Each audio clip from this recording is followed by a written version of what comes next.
Et c'est un phénomène connu chez nous. Éric Mathieu est le président du groupement des oléiculteurs de Vaucluse. S'il pleut, elle sera là. Bon, les oliviers auront de l'eau, mais il y aura de la mouche. Et s'il pleut pas, il y aura moins de mouches, mais les oliviers souffriront un peu plus. Donc c'est difficile d'allier toutes les bonnes choses au bon moment, quoi. Et on attend les premières mouches de l'olive sous quelques semaines. Les oléiculteurs surveillent les premiers vols.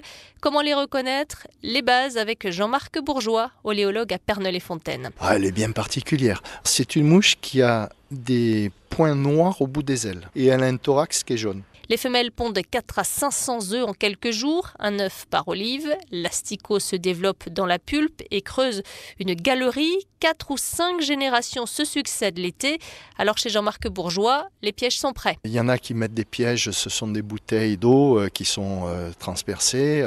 Moi je mets tout simplement des pièges à guêpes. Toutes les semaines, tous les mardis, je compte le nombre de mouches d'olive qui sont prises dans ces pièges.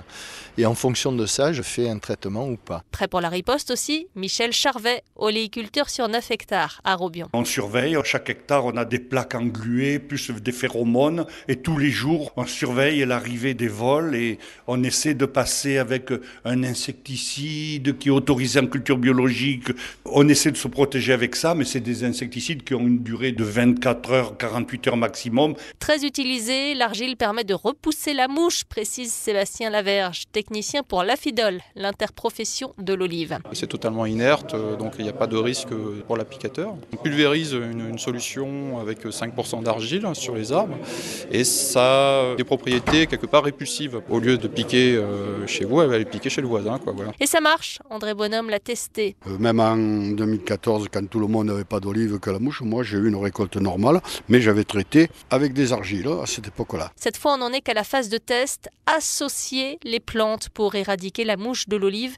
André Bonhomme a planté des innules visqueuses au pied de ces arbres à Roussillon. C'est une plante qui fleurit jaune là, tout l'été, qui alimente un coléoptère qui pond des œufs dans les olives et qui mange la larve de la mouche. Donc qui évite la reproduction de cette larve. Moi j'ai commencé à faire des plantations sur Roussillon et j'ai trouvé qu'il y avait des innules visqueuses sur la commune de Gargas, des champs entiers.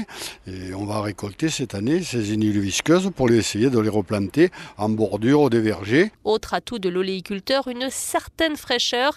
En dessous de 0 degré, explique l'Afidol, la survie des pupes, ces mouches adolescentes en quelque sorte, est très réduite.